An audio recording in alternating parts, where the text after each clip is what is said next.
I never thought learning Spanish at 60 years old would save everything my late husband and I built together. But when I overheard what my daughter-in-law said about me at our family's anniversary dinner, I realized my son had married someone I didn't know at all. My name is Margaret, and until 3 years ago, I'd never imagined I'd need to protect myself from my own family. When my husband Robert passed away after 42 years of marriage, he left me our commercial real estate portfolio. Nothing extravagant, just 3 small apartment buildings in Portland that we'd built up together, one tenant at a time, one repair at a time. He'd wanted me to be secure. He'd wanted me to have something of my own. But he'd also wanted our son, Michael, to inherit it eventually. That was the plan, always. And I was more than happy with that. Michael was our only child, and I loved him more than anything in this world.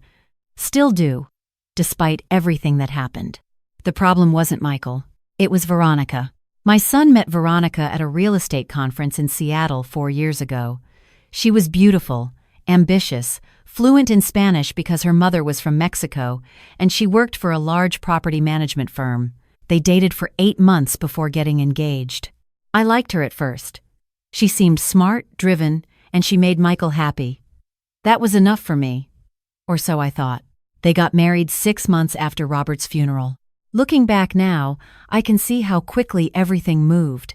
At the time, I told myself it was just grief clouding my judgment, making me feel uneasy about the speed of it all. Michael seemed happy. Veronica was attentive at the wedding, made sure I was comfortable, even cried during her vows when she mentioned how she wished she could have known Robert better. I wanted to believe in her. I needed to believe in her, because she was now part of my family. After the wedding, Michael suggested that Veronica could help me manage the properties. I was 60 at the time, and while I wasn't incapable, I'll admit the administrative work was getting harder to keep up with. We had tenants who spoke primarily Spanish, and I'd always relied on Michael to translate when needed. Veronica spoke Spanish fluently, she understood property management, and she was family now. It seemed like a perfect solution. So I brought her on. She started handling tenant communications, lease renewals, and maintenance requests. She was efficient, I'll give her that. Within months, she'd organized all our files, digitized our records, and even set up a new system for tracking rent payments.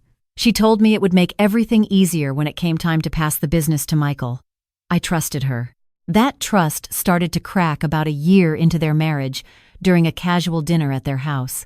Veronica's mother, Carmen, was visiting from San Diego, and several of Veronica's cousins had come up from California as well. It was a large gathering, maybe 15 people total, and most of the conversation happened in Spanish. I sat there, smiling politely, eating my food, understanding nothing. At one point, I excused myself to use the bathroom. On my way back, I heard Veronica's voice from the kitchen, speaking Spanish with her mother. I didn't understand the words, but I understood the tone. It was sharp, dismissive. I heard my name, Margaret, and then laughter. Not kind laughter, the kind that makes your stomach drop. I returned to the table, and Veronica smiled at me as if nothing had happened. Michael kissed my cheek and asked if I was having a good time. I said yes, because what else could I say? I had no proof of anything, just a feeling. But that feeling wouldn't leave me alone. Over the next few weeks, I started noticing small things. Veronica would take phone calls in Spanish and step out of the room when I entered. Documents related to the properties would disappear from my desk at home, only to reappear days later in slightly different places. Michael seemed more distant, stressed about work, less likely to return my calls quickly. I told myself I was being paranoid. Grief does strange things to people. And maybe I was just lonely, looking for problems where there weren't any. Robert had always been the one who handled the people side of things. He was warm, gregarious. Everyone loved him. I was more reserved, quieter. Without him, I felt unmoored. But I couldn't shake the feeling that I was being slowly edged out of my own life. That's when I decided to learn Spanish. Not because I suspected anything specific, not yet, but because I was tired of sitting at family dinners feeling invisible, tired of not understanding half the conversation, tired of needing Michael or Veronica to translate for me. I wanted to connect better with our tenants. I wanted to feel less isolated. I wanted to feel useful again. I found a community college class for beginners, twice a week in the evenings. The instructor, Mrs. Rodriguez, was patient and kind. Most of the students were younger than me, people in their 20s and 30s learning Spanish for work or travel. But there were a few retirees like me, people who just wanted to challenge themselves, keep their minds sharp. I didn't tell Michael or Veronica. I don't know why, exactly. Maybe I wanted it to be something that was just mine, something Robert's death hadn't touched. Maybe I was embarrassed about struggling with pronunciation, about being the oldest person in the class making beginner mistakes. Or maybe, deep down, some instinct told me to keep it private. I threw myself into it. I practiced with language apps on my phone, watched Spanish-language television shows with subtitles, listened to podcasts during my morning walks. Mrs. Rodriguez said I was one of her most dedicated students.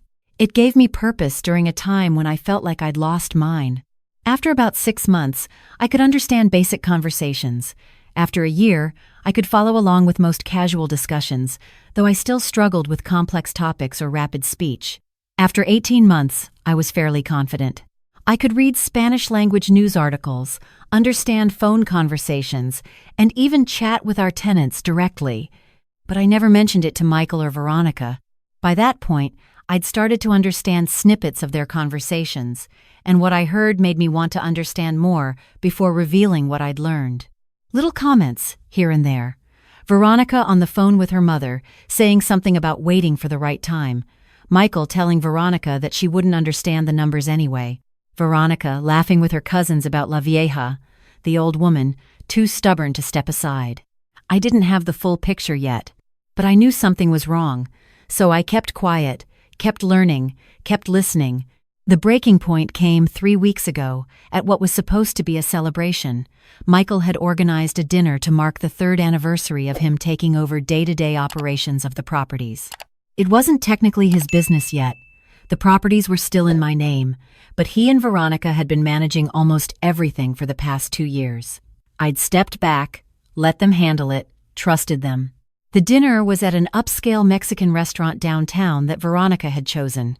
She'd invited her mother Carmen, her uncle Javier, who worked in commercial real estate in Los Angeles, and her 2 cousins, Sofia and Ricardo, who were apparently interested in property investment. Michael was excited about the dinner. He told me that Javier had connections that could help us expand the business, maybe acquire a 4th property. He said this dinner was important for building relationships, for the future of our family business. He asked me to come, to be part of it, to show support. Of course I said yes. This was my son. This was supposed to be our legacy together. I dressed nicely, a navy blue dress that Robert had always loved, pearl earrings he'd given me for our 30th anniversary. I wanted to make a good impression on Veronica's family. I wanted to show them that I was still present, still involved, even if I'd stepped back from the daily operations. When I arrived at the restaurant, everyone was already seated at a large round table. Veronica kissed my cheek and guided me to a seat between Carmen and Sofia. Michael sat across from me, next to Veronica. Javier was at the head of the table, clearly the guest of honor. The conversation started in English, polite small talk about traffic and weather and how beautiful Portland was this time of year.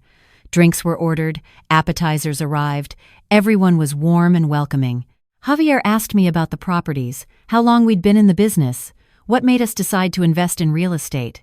I told him about Robert, about how we'd started small, about the pride we'd taken in providing quality housing. He nodded along, smiling, asking thoughtful questions. I started to relax. Maybe I had been paranoid after all. Maybe this dinner was exactly what Michael said it was, a chance to build connections, nothing more. Then the conversation shifted to Spanish. Javier turned to Veronica and said something about los edificios, the buildings, and suddenly everyone at the table was speaking Spanish. Everyone except me and Michael, who'd never been fully fluent, despite Veronica's attempts to teach him. I did what I always did. I smiled, nodded occasionally, pretended to follow along while understanding nothing. I sipped my wine, ate my food, played the role of the pleasant older woman who didn't need to be included in business talk. But this time, I understood every word, and what I heard made my blood run cold. Javier was asking Veronica about the timeline. "When can we move forward with the transfer?" he asked. "How much longer do we have to wait?" Veronica glanced at Michael, who was focused on his phone, not paying attention to the Spanish conversation happening around him. She said, "We're working on it." She's starting to have some memory issues. Small things at first. Michael's noticed it too, though he doesn't want to admit it. My hand froze halfway to my wine glass. Memory issues? I didn't have memory issues. Carmen chimed in, speaking quickly. You need to document everything. Every time she forgets something, write it down. That's what my friend did with her mother-in-law. Eventually, they had enough to get power of attorney. Sophia added, "And the properties are in her name alone? Not a trust?" Veronica nodded. "Everything's in her name." Robert set it up that way because he wanted her to feel secure, but it makes things complicated now. We've been slowly transitioning her out of the decision-making. She barely looks at the financials anymore. That was a lie. I looked at the financials every month. I'd noticed some discrepancies lately, some expenses that seemed high, but Veronica had explained them away as necessary maintenance and updates. I'd trusted her explanations. Ricardo, who'd been quiet until now, said, "What about the tenants? Do they know what's happening?" Veronica laughed. "The tenants love me. I handle all their requests in Spanish. I make sure everything runs smoothly. As far as they're concerned, I'm the one in charge. Margaret just signs the checks." Javier leaned back in his chair. "And Michael? He's on board with all of this?" There was a pause. Veronica's expression hardened. "Michael wants what's best for our future. He understands that his mother is getting older, that she can't manage this forever. He's just sentimental about it. But he'll come around, especially once we show him the numbers Javier and I have been working on." Carmen reached over and squeezed Veronica's hand. "You're doing the right thing, Mija. Family businesses need young blood, new ideas." She had her time. I sat there, my face carefully neutral, my hands steady despite the rage building inside me. They thought I was too old, too confused, too irrelevant to understand what they were planning. They were going to push me out of the business Robert and I had built, convince Michael that I was incompetent, and take control of everything. And they were doing it in Spanish, right in front of me, because they assumed I was too stupid, too old, too American to have learned their language. Michael looked up from his phone and asked me, in English, "Mom, you doing okay? You need anything?" I smiled at my son and said, "I'm fine, sweetheart. Just enjoying the company." Veronica smiled at me too, that warm, daughterly smile she'd perfected. "We're so glad you could join us, Margaret. This is such an important night for the family." I wanted to throw my wine in her face. Instead, I said, "It's lovely to meet everyone. Veronica has told me so much about her family." The conversation continued in Spanish. They discussed specific properties they wanted to acquire using my buildings as collateral. They talked about refinancing loans, about how much equity they could pull out. Javier mentioned a development opportunity in Beaverton that would be perfect for expansion. None of this had been discussed with me. These were my properties. My name was on every deed, every mortgage, every lease agreement, and they were planning my future without me, in a language they thought I couldn't understand. I excused myself to use the restroom. Once inside, I pulled out my phone and opened the voice recording app. My hands were shaking, but I managed to start a recording. When I returned to the table, I slipped my phone into the small purse I'd placed on the table, microphone facing outward. The dinner continued for another 90 minutes. I sat there, smiling, nodding, while they discussed every detail of their plan. How they'd convince Michael that I needed to step back for my own good. How they'd restructure the business under an LLC that Veronica and Michael would control. How Javier would help them secure financing for new acquisitions. How they'd pay me a comfortable stipend to enjoy my retirement. They were going to take everything Robert and I had built and cut me out completely, and they were going to make Michael think it was for my own benefit, that I was too old and forgetful to manage anymore. When dessert arrived, Veronica switched back to English and raised her glass. "To family," she said, looking directly at me with that perfect smile, "and to the bright future we're building together." Everyone raised their glasses. Michael beamed at his wife, proud and oblivious. I raised my glass too, and I said, "To family and to truth." I left the restaurant that night with a recording that was over an hour long, every word in Spanish, every detail of their plan captured. Michael drove me home, talking excitedly about how great Javier's ideas were, how this could really take the business to the next level. I listened to my son, this person I'd raised, this person I loved more than anything, and I realized he had no idea what his wife was doing. He wasn't part of the plot. He was being manipulated just as much as I was. Over the next 2 weeks, I didn't confront anyone. Instead, I started gathering evidence. I went through 3 years of financial records with a fine-tooth comb, and I found what I was looking for. Small transfers, a few $100s here and there, to accounts I didn't recognize, maintenance expenses that were inflated, vendor invoices from companies that didn't seem to exist when I searched for them online. Veronica had been skimming, not enough to be obvious, but over 3 years, it added up to nearly $40,000. My $40,000. I also discovered that she'd been communicating with Javier for over a year, sending him detailed financial information about my properties without my knowledge or permission. They'd already had preliminary meetings with banks about refinancing. She'd even had an attorney draw up documents transferring the properties into an LLC, with my signature forged on the preliminary paperwork. They were just waiting for the right moment to make it official. I made copies of everything: bank statements, emails I found on the business computer that Veronica thought I didn't know how to access, text messages I'd screenshotted from her phone one day when she'd left it on my kitchen counter. I compiled it all into a neat folder, along with the translation of the restaurant conversation that Mrs. Rodriguez had helped me verify. Then I called a family meeting. I told Michael I needed to discuss some concerns about the business, and that I wanted Veronica there. He sounded worried on the phone, probably thinking I was about to announce I was stepping down entirely. He said they'd come over that Sunday afternoon. When they arrived, I had everything laid out on my dining room table: bank statements, emails, the forged documents, and my phone with the restaurant recording queued up. Michael saw the papers and looked confused. "Mom, what's all this?" I looked at Veronica. She was already pale, her eyes darting over the documents, recognizing what she was seeing.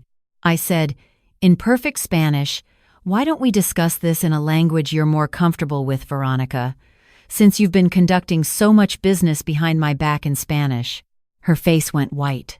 Michael's head snapped toward me, his mouth open. "Mom, you speak Spanish?" I switched back to English. For almost 3 years now, since about 6 months after you got married.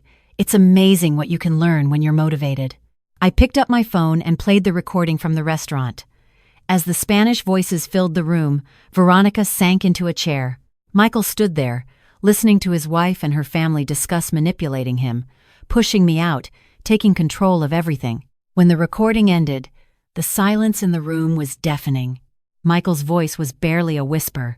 "Veronica, is this real? Were you really planning this?" She tried to salvage it. She said it wasn't as bad as it sounded, that she was only trying to help, that she thought I wanted to step back and was too proud to admit it. She said the money she'd taken was for business expenses I'd approved, that there must be some misunderstanding. I slid the forged documents across the table. "Explain these then. Explain how my signature got on transfer paperwork I never saw." She couldn't. She started crying, saying she was under pressure from her family, that Javier had convinced her it was the right thing to do, that she'd never meant to hurt anyone. Michael just stared at her like he didn't recognize the person sitting in front of him. I told them both that I was removing Veronica from any involvement with the properties immediately. I told Michael that if he wanted to be part of the business going forward, he needed to make a choice about his marriage, because I would not work with someone who'd stolen from me and planned to push me out of my own company. I also told them that I'd already filed a report with my attorney and that I was prepared to press charges for the embezzlement if necessary, but that I'd prefer to handle this within the family if possible. Veronica left that day.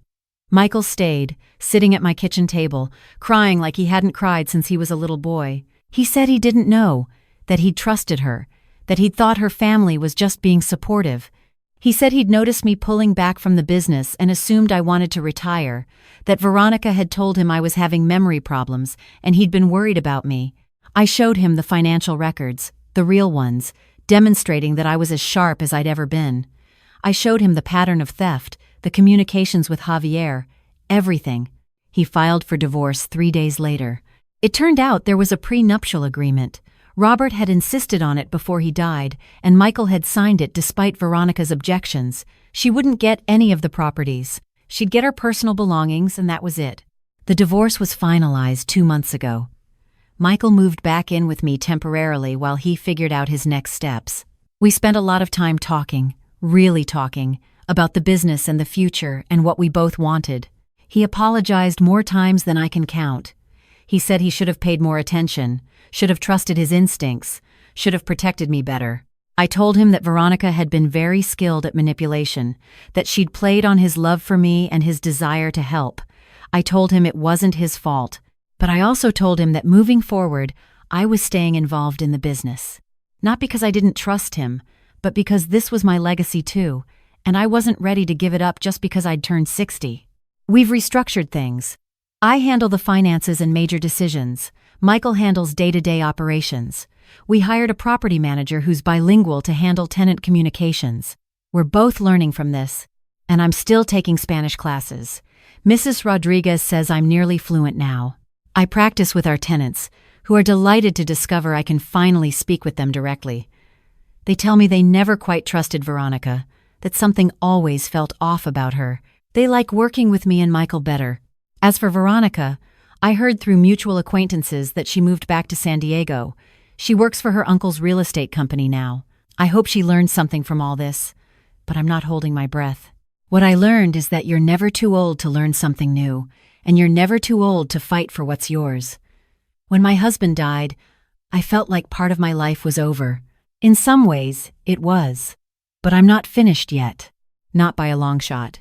So if you're listening to this, and you're in a situation where people think you're too old, too out of touch, too whatever to matter, pay attention to that feeling, trust your instincts, and don't be afraid to surprise people. Learn the language they think you don't understand. Read the documents they think you can't comprehend. Show up when they think you've given up. You're not done until you decide you're done. Remember that.